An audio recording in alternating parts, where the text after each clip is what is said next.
What do governments spend their resources on? For most of human history, the number one item on the budget of every king, every emperor, every republic, every city-state was the military. More than 50% of the budget of the Roman Empire, for instance, was spent on soldiers and building fortifications and warships and things like that. It was the same in almost every ancient and medieval and early modern kingdom. If you look, say, in the early 20th century, then during World War I, the Britain spent about 50% of its budget on the military. During World War II, it rose to 70%. And this was the normal state of affairs.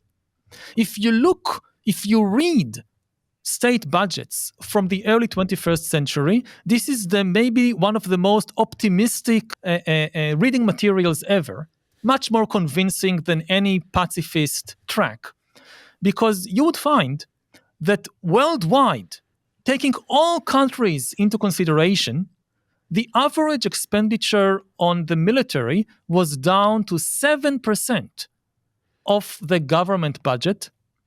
In contrast, expenditure on healthcare rose to 10% of the budget. Worldwide, governments were spending considerably more on healthcare than on the military. And this was unthinkable for most of history. And this was actually achieved. And it's not some kind of pacifist fantasy for the future. It was actually achieved. In recent years, we are seeing the resurgence of war in many parts of the world, including in my region of the Middle East. Because again, the decline of war was not the result of some divine miracle or the result of a change in the laws of nature. It was a result of humans changing their own behavior, and they can change it back. And we are now, unfortunately, changing it back, and we are seeing a resurgence of war.